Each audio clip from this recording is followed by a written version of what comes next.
Praise the Lord. जय मसीह की।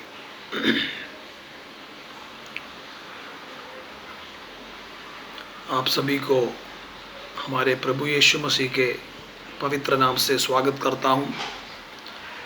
मेरे प्रियो, फिर और एक बार आप लोगों के सामने पवित्र वचन लेकर आने के लिए प्रभु ने दिए हुए बड़ी अवसर के लिए मैं परमेश्वर को धन्यवाद करता हूँ। हमारे प्रभु मसीह की आशीष आप सभी के साथ में हमेशा बने रहेंगे। मेरे प्रियो, हम लोग आज प्रकाशित वाक्य उसका दूसरे अध्याय उसके 8वां वचन से लेकर पढ़ेंगे। प्रकाशित वाक्य दूसरे अध्याय में 7 कलीसिया के संदेश है। उसमें पहली कलीसिया के संदेश पिछले बार हमने पढ़ लिया है। इफिसुस की कलीसिया के संदेश के बारे में हमने पिछले क्लास में पढ़ लिया है। आज हम पढ़ेंगे स्मुरना को जो संदेश दिया जाता है। पूरा 7 कलीसिया है, उसमें दूसरी जो कलीसिया है स्मुरना। हालेलुया। सभी लोग प्रभु के वचन पर अच्छी तरह ध्यान दीजिएगा, क्योंकि हमने शुरू में ही इन बातें पढ़ा है कि जो इन वचन को सुनाएंगे और पढ़ेंगे और जो इस वचन के आधारित जीवित करेंगे वो आशीष पाएंगे। हालेलुया। चलिए हम प्रकाशित वाक्य उसके दूसरा अध्याय उसका 8वां वचन पढ़ेंगे। जो प्रथम और अंतिम है, जो मर गया था और अब जीवित हो गया। हालेलुया। यहाँ लिखा है, स्मुरना की कलीसिया के दूत को यही लिखा है कि जो प्रथम और अंतिम है, जो मर गया था और अब जीवित हो गया, वह यह कहता है। हमें यह समझना है, जो प्रथम और अंतिम है, जो मर गया था, ये किसके बारे में कह रहा है? मेरे प्रियो, कलीसिया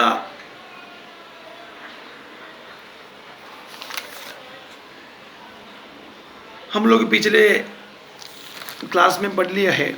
इफिसुस की कलीसिया, इफिसुस की कलीसिया की विशेषता था कि सब कुछ थे लेन देने में, हर बातों में, लेकिन उनके बीच में प्रेम जो है यहाँ पर लिखा गया है। उसका दूसरा अध्याय उसका 4वां वचन में इसी प्रकार लिखा है, फर मुझे तेरे विरुद्ध यह कहना है कि तूने अपना पहला सा प्रेम छोड़ दिया। इफिसुस की कलीसिया को जब प्रभु यीशु मसीह ने संदेश दिया तो उनसे कहता कि तुम्हारे प्रेम, जो पहला प्रेम जो है, छोड़ दिया। उनके पास सब कुछ था, इसलिए बात में कहता है, इसलिए स्मरण कर कि तू कहाँ से गिर गया और मन फिरा और अपना और पहले के समान काम कर। यह दूसरी मतलब स्मुरना के समय में, अभी स्मुरना के समय कब से कब तक है? एडी 100 से लेकर के एडी 311-12 तक, लगभग 312 तक है। एडी 100 से लेकर के ईस्वी 100 से लेकर के 312 तक, 12 तक समझ लीजिए, 12 तक। उससे पहले के समय का जो कलीसिया है, हमने पिछले क्लास में पढ़ा था कि अपने इफिसुस के कलीसिया, उस समय में उनके जीवन में, एफिसुस की कलीसिया में उनके जीवन में सब कुछ था, लेकिन उनके पहले प्रेम जो है कमी हो गई। उनके पहले के जो शुरू में जो कलीसिया के अंदर जो प्रेम था वो प्रेम कम हो गया।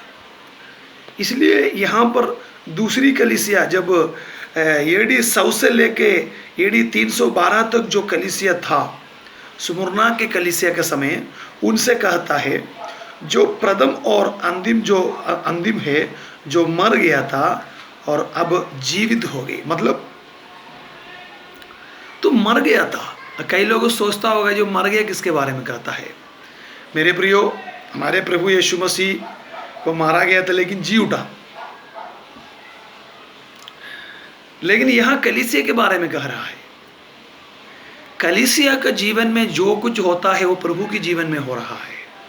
इसलिए कहता है यदि विश्वासियों को विरुद्ध अगर कोई व्यक्ति, कोई वचन विरुद्ध लोग अगर कुछ बातें कहता है तो तू अपनी मुंह से कुछ मत कहना, उनसे प्रभु बात करेंगे। क्योंकि परमेश्वर के लोगों के विरुद्ध अगर कोई कुछ गलत बातें कह लेंगे, उनके विरुद्ध हाथ उठाएंगे तो उनसे प्रभु बात करेंगे। क्योंकि कलीसिया जो है प्रभु के ऊपर, प्रभु के विरुद्ध काम कर रहा है। इसलिए कहता है हम उनके विरुद्ध कुछ भी नहीं बोलना है, वो प्रभु उनसे बात करेंगे। यहाँ पर वही कह रहा है जो प्रथम और अंतिम है, जो मर गया था और अब जीवित हो गई। ये कलीसिया के बारे में कहता है कि तू मर गया था लेकिन अब तो तेरे अंदर कुछ तू जीवित हो गया है। उसके बाद क्या कह रहा है? प्रकाशित वाक्य उसके 2 उसके 9 में क्या कहता है? तेरे क्लेश और दरिद्रता को जानता हूँ। यहाँ कहता है तेरे क्लेश और दरिद्रता को जानता हूँ, परंतु तू धनी है। और जो लोग अपने आप को यहूदी कहते हैं और है नहीं, पर शैतान की सभा है, उनके निंदा को भी जानता हूँ। हालेलुया। मेरे प्रियो, यहाँ हम वचन में पढ़ रहा है परमेश्वर यीशु मसीह अपनी कलीसिया से कहता है तेरे क्लेश और दरिद्रता को मैं जानता हूँ। यीशु मसीह कलीसिया से, स्मुरना की कलीसिया को कहता है तेरे क्लेश और दरिद्रता को मैं जानता हूँ, परंतु तू धनी है। मेरे प्रिय लोगों, यहाँ पर हमें ये बात समझना है, प्रभु की राज्य के लिए, प्रभु के नाम के लिए जो क्लेश और दरिद्रता जो सहन करता है, मतलब जो स्वीकार करता है, वो व्यक्ति बड़ी भाग्य है, वो व्यक्ति भाग्यवान व्यक्ति है। प्रभु के लिए आज के समय में क्लेश और दरिद्रता कोई सहन करते क्या? सुसमाचार की प्रचार अभी के समय में कम लोग करता है। सुसमाचार की प्रचार करने वाला है कई लोग प्रभु की आत्मा के द्वारा करता है। उत्तर भारत की कई जगह में करता है, मैंने खुद देख लिया है। और विदेश राज्यों में भी कई लोग करता है। हमारे इंडिया से भी कई मिशनरीज विदेश राज्य में जाकर के करता है, जैसे नाइजीरिया, साउथ अफ्रीका, ऐसे जगह में जाकर के करता है। कई लोग अपने प्रभु के लिए पाकिस्तान के कई जगहों में जाके कई प्रेरित लोग, परमेश्वर के दास लोग, मिशनरीज अभी भी जाता है, मैं जानता हूँ। हालेलुया।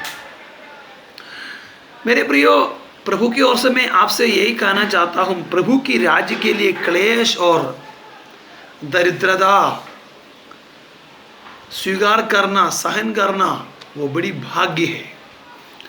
हमारे परमेश्वर के दास पौलोस की कहानी आप लोग जानता है। पौलोस इतनी बड़ी धनी आदमी थे, लेकिन उनके जीवन में जो कुछ थे सब कुछ छोड़ करके, बाइबल कहता है उनके पीछे जो कुछ था, दौलत, पैसे, सबको उन्होंने क्या समझ के, पीछे जो कुछ उन्होंने क्या समझ के गया? कचड़ा समझ लिया। कचड़ा समझ के आगे जो मिलने वाले प्रभु की राज की खोज करने के लिए उन्होंने वहाँ से निकल गया। यहाँ पर हम दूसरी कुरिन्थियों उसके 6 अध्याय उसके 3 से लेके 10 तक जब पढ़ेंगे, हमें यही सिखाता है दूसरी कुरिन्दिया उसके अध्याय 6 उसके 3 से लेके हम पढ़ेंगे। हम किसी बात में ठोकर खाने का कोई भी अवसर नहीं देते ताकि हमारे सेवा पर कोई दोष ना लगाए। पौलुस प्रभु की राज की सुसमाचार के लिए बहुत कुछ तकलीफ वे और उनके साथ के प्रभु के लोग बहुत कष्ट सहन कर, उसके बारे में यहाँ कहता है हम किसी बात में ठोकर खाने का कोई भी अवसर नहीं देते ताकि हमारी सेवा पर कोई दोष न आए, परंतु हर बात से परमेश्वर के सेवकों के समान अपने सद्गुणों के प्रकट करते हैं। बड़े धैर्य से, क्लेश से, दरिद्रता से, संकटों से और खोड़े खाने से, कैदे होने से, उल्लटों से, परिश्रम से, जगत के रहने के उपवास करने से, पवित्रता से, ज्ञान से, धीरज से, कृपालुता से, पवित्र आत्मा से, इसी प्रकार दस्तक पढ़ते जाएंगे। वहाँ पर कई बातों में लिखा गया है, क्योंकि पौलुस अपनी जीवन में क्या क्या सहन किया, क्या क्या प्रभु की राज के लिए उन्होंने सहन किया। और पहला कोरिन्थिया उसकी 4 अध्याय उसका 10 से लेके 12 तक पढ़ेगा तो भी वहाँ पर भी बता रहे। पहला कोरिन्थिया उसकी 4 उसकी 10 से लेके 12 तक पढ़ेंगे, वहाँ भी पौलुस कहता है हम मसीह के लिए मूर्ख हैं, परमेश्वर के लिए हम अपने आप को मूर्ख बन गया। उसके आगे आप अपने घर में पढ़ेंगे, आपको और भी समझेंगे। पहला कुरिन्थिया उसके 4 अध्याय उसके 10 से लेके 12 तक आप पढ़ेंगे, आपको और भी ज्ञान मिल जाएंगे। मेरे प्रियो, इसमें हमें यही सिखाता है, परमेश्वर के राज के लिए जो लोग ये जो मतलब कष्ट, दुख, क्लेश और दरिद्रता मतलब सहन करना, वो बड़े भाग्य है। हालेलुया। फिर प्रकाशित वाक्य उसके 2 के 10 में इसी प्रकार लिखा है,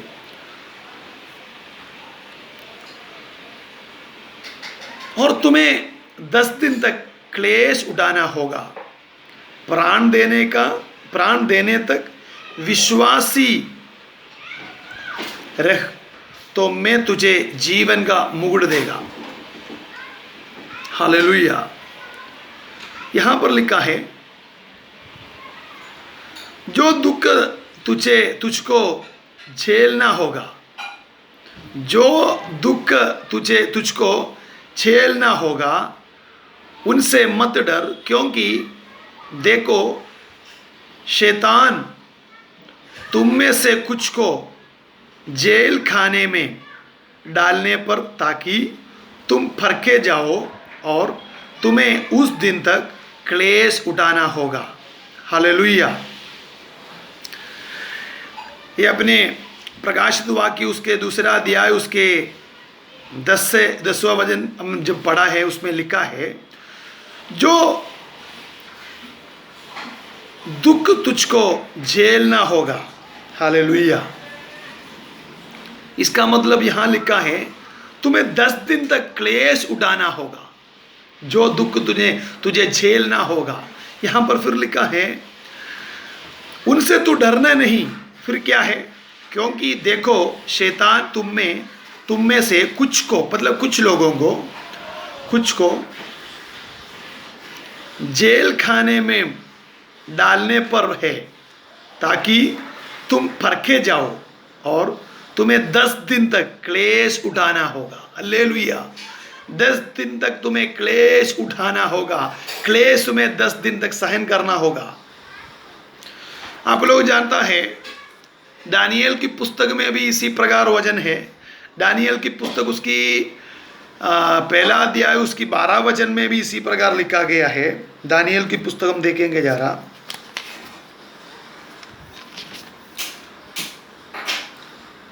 वहां पर भी इसी प्रकार लिखा गया है।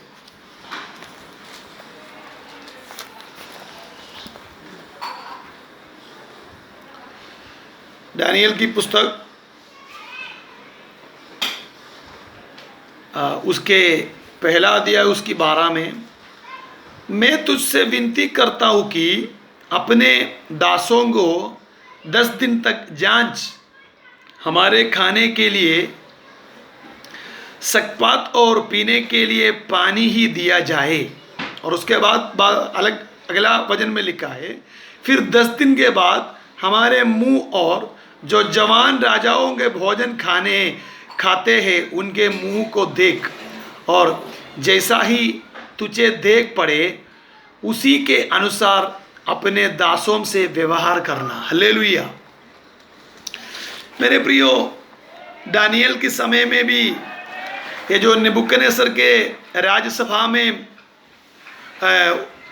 परमेश्वर के लोगों को पकड़ के लेके जाता है, वहाँ पे बड़ा पीड़ित उनको भी मिलता है। उस समय में इन परमेश्वर की जो व्यक्तियों के जीवन, लोगों के जीवन में जो उनको परखाने के समय यहाँ पर दानियल इन बातों से कहता है कि तू हमें इसी प्रकार की भोजन दिया करो, और जो राजा के भोजन खाने वाले के और हम लोग जो कौन सी खाने के बारे में यहाँ कहता है, सकपत और पीने के लिए पानी जो हम खाते हैं, और राजा के जो भोजन खाने वाले दोनों की चेहरा जरा देख लीजिएगा, उसके बाद तू हमें व्यवहार करना। हालेलुया। उस 10 दिन के बाद 10 दिन के बारे में वहाँ पे भी कहता है, लेकिन यहाँ पर जो 10 दिन जो कहता है, यहाँ परमेश्वर प्रभु उनने कुछ कहता है, तुम्हें 10 दिन तक मतलब क्लेश उठाना होगा। 10 दिन की मतलब ये होता है, यहाँ पर जो 10 दिन बता रहे 10 साल के हिसाब से कहता है, क्योंकि कलीसिया को उस समय मैंने पहले क्लास में बताया कि रोमा सम्राट के समय में उन कलीसिया को बड़ी कष्ट के समय थे, विशेष करके 10 जो सम्राटों के समय में बड़े ज़्यादा तकलीफ थे, बहुत ज़्यादा तकलीफ दिए उन लोगों, सभी लोगों ने उनको तकलीफ दिया, लेकिन 312 के तक जो समय में ज़्यादा 10 जो मतलब रोमन राजा लोगों के समय में उनको ज़्यादा तकलीफ दिया गया है। इसलिए उस 10 मतलब एम्पायर के समय में उन्हें ज़्यादा 10 साल तुमको सहन करना पड़ेगा। इसके बारे में यह कहता है, जो दुख तुझको झेलना होंगे उनसे मत डर। तुमको जो दुख झेलना होगा उनसे मत डर, क्योंकि देखो शैतान तुम में से कुछ को जेल खाने में डालने पर है, ताकि तुम फरके जाओ, और तुम्हें 10 दिन तक क्लेश उठाना होगा। प्राण देने तक विश्वासी रह, क्योंकि तुम्हें प्राण तक देना पड़े, तुम्हें जेल में डालेगा, तुम्हें प्राण तक देना होगा। 10 दिन तक तुम्हें क्लेश उठाना होगा, प्राण तक देने में विश्वासी रह, तो तुम्हें उसके बाद तुझे जीवन का मुकुट में दिया जाएगा। हालेलुया। मेरे प्रियो, उनके ऊपर बड़ी मतलब क्या कहेंगे, राज्य द्रोह की आरोप किया जाता है। यहाँ पर कहता है उन्हें मतलब राज्य द्रोह की उनके ऊपर शिकायत किया जाता है। तूने मतलब प्रताड़ित मतलब बड़ी गलत काम किया है। उनकी गलत काम यह है कि रोम में जो भी लोग, रोम के जितने लोग, उनके बीच में यही कहना चाहिए, वहाँ पर लोग जिसको मतलब ईश्वर माना जाता है उनका नाम है सीजर कहता है उसको। सीजर को ईश्वर माना जाता है। सीजर के लिए वहाँ पर मंदिर तक था, लेकिन जब परमेश्वर के लोग प्रभु यीशु मसीह को मतलब परमेश्वर मानता है, उनके पास आके जबरदस्ती कहता कि तुम सीजर को ईश्वर मानो, तो लोग कहता नहीं, हमने कहेंगे मतलब सच्चाई लोग, उनके बीच में भी कई लोग छोड़ के भी गया है। मैंने पिछले क्लास में बताया आपको, मतलब कष्ट की तकलीफ में समय में कई लोग छोड़ के भी दिया होगा। और ज़्यादा करके पवित्र लोग, परमेश्वर के लोग, प्रभु की पवित्रता में दृढ़ जो भी लोग हुआ है, वो छोड़ के मतलब उन्हें इनकार नहीं किया, उन लोगों के ऊपर बड़ी आरोप किया, उनके ऊपर बड़ी आरोप लगाया। आरोप क्या लगाया कि परमेश्वर के लोग यीशु को मतलब जैसे परमेश्वर कहा तो उनके ऊपर राज्यद्रोह किया गया है। उस समय में हमें ये भी बातें समझना है, उस रोम के उस देश में यहूदी लोग भी थी। अभी आप पूछेगा यहूदी लोगों को रहने के लिए वहाँ पर अलाउड दिया, मतलब अनुमति दिए क्या?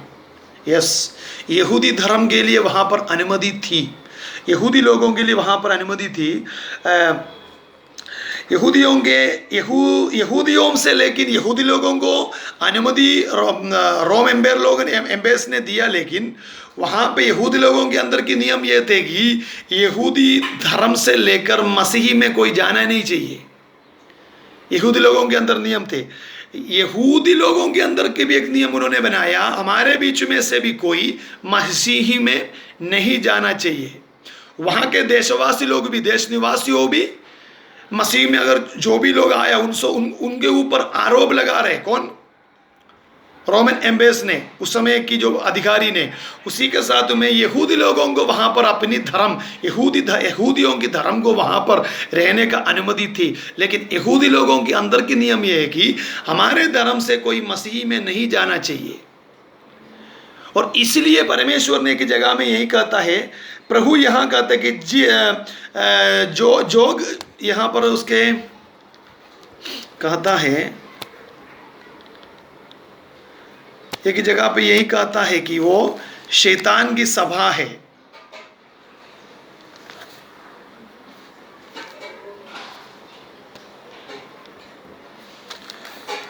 इसलिए प्रभु यहाँ कहते हैं कि जिस आराधने में यहूदी जाता है वे शैतान की सभा है। जिस आराधनालय में तू जाता है, क्योंकि यहूदी लोग यीशु मसीह की पवित्रता में जाने के लिए अपने लोगों को बिल्कुल मना किए थे। इसलिए वो लोग जहाँ इकट्ठा होते थे, अपनी आराधना करते थे, वहाँ के मतलब वो जिस जगह को पर यीशु मसीह कहाँ से कहता है कि वो जगह है किसका है? शैतान की सभा है, वहाँ पर नहीं जाना है। हम प्रकाशित वाक्य उसकी 2:10 में एक बार वापस पढ़ेंगे। वहाँ पर लिखा है, प्राण देने तक विश्वासी, मतलब विश्वासी होना है, प्राण देने तक तो मैं तुझे मुकुटी दिया जाएगा। यहां पर लिखा है, प्राण देने तक विश्वासी रह तो मैं तुझे जीवन का मुकुट दिया जाएगा। प्राण देने तक विश्वास मतलब तुझे मारा दिया, उससे पहले कहता है क्लेश उठाना होगा, प्राण देने तक विश्वासी रह। उससे पहले लिखा है तुम्हें से कुछ को जेल खाने में डालने पर है ताकि तुम परखे जाओ और तुम्हें 10 दिन तक क्लेश उठाना होगा। प्राण देने तक विश्वासी रह, प्राण देने तक विश्वासी, उसका मतलब क्या है मेरे प्रियो?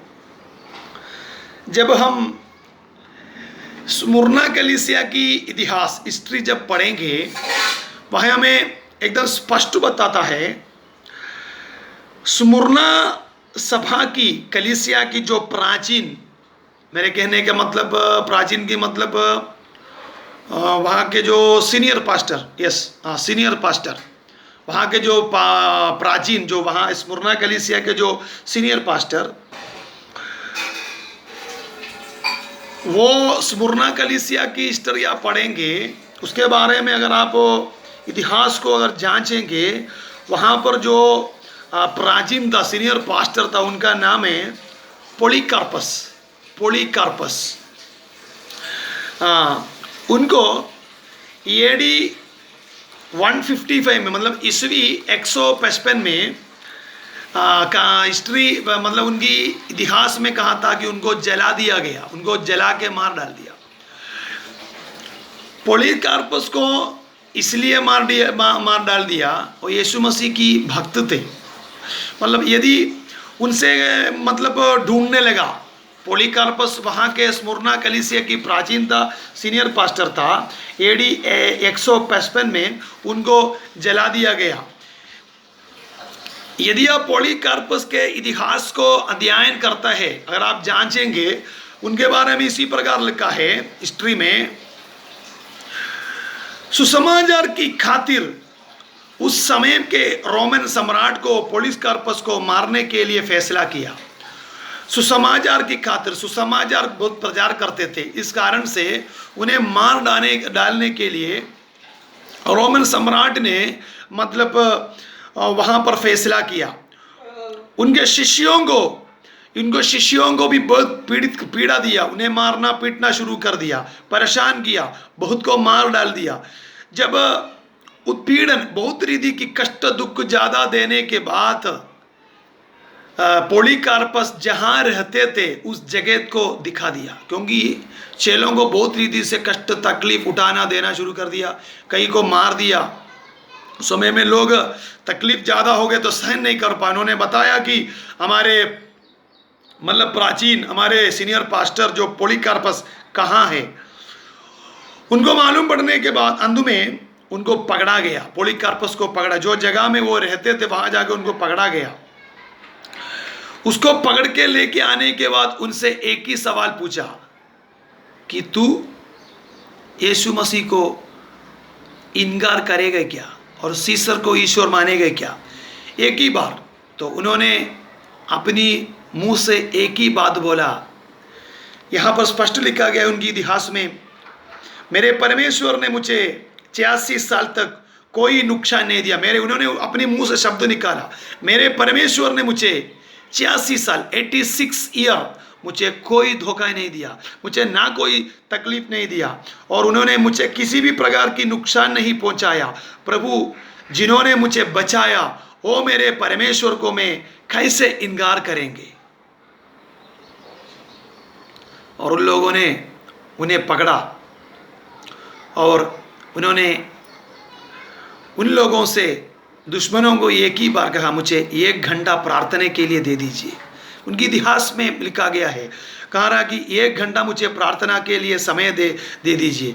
1 घंटा प्रार्थना के लिए समय देने के बाद फिर पूछ रहे कि तू तेरे यीशु को भूल जाएगा क्या, भूल सकते है क्या? बोला नहीं, मैं नहीं भूल सकता है।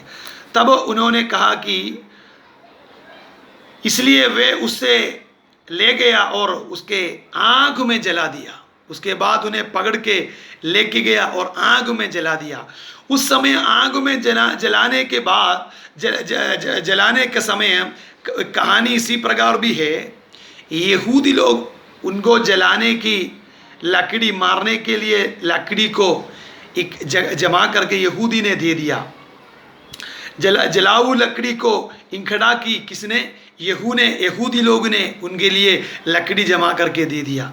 और आप जानता है कि उस समय में उनके जो प्राचीन जो पॉलीकार्पस उन लोगों से, शत्रु लोगों से यही कहा, आप मुझे 1 मिनट के लिए मार डालेंगे, 1 मिनट में मार डालेंगे, लेकिन एक नरक आपके हमेशा के लिए चिरस्थायी हो जाएंगे। हमेशा के लिए आपके लिए एक नरक आपके लिए तुम्हारे प्रतीक्षा कर रहा है। आप मुझे 1 मिनट में मार देंगे, लेकिन तुम्हारे लिए एक चिरस्थायी, तुम्हारे लिए हमेशा के लिए एक नरक तुम्हारे प्रतीक्षा कर रहा है। हालेलुया मेरे प्रियो, वो है मतलब स्मुरना के कलीसिया के मतलब यहाँ कहता है, मतलब यहाँ पर यही कहता है कि जो दुख तुझे झेलना होगा उनमें मत डर, क्योंकि देखो शैतान तुम में से कुछ को जेल खाने में डालने पर है, ताकि तुम परखे जाओ, और तुम्हें 10 दिन तक क्लेश उठाना होगा, प्राण तक देने तक विश्वासी रह, तो मैं तुझे जीवन का मकुट दूंगा। मेरे प्रियो, उनके विश्वास की गहराई कितनी बढ़िया है हम जानता है। हालेलुया। यहाँ पर फिर परमेश्वर कहता है, जिसके कान हो वह सुन ले कि आत्मा कलीसियाओं से क्या कहता है। जो जय पाए उसको दूसरी मृत्यु से हानि न पहुँचेंगी। हालेलुया मेरे प्रियो, परमेश्वर की कृपा और परमेश्वर की आशीष, हमारे प्रभु यीशु मसीह की शांति, पवित्र आत्मा की सहायता आप और आपके परिवार होंगे, जितने लोग आज ये पवित्र वचन सुन रहा है, सभी के जीवन में हमेशा बने रहेंगे। आमीन।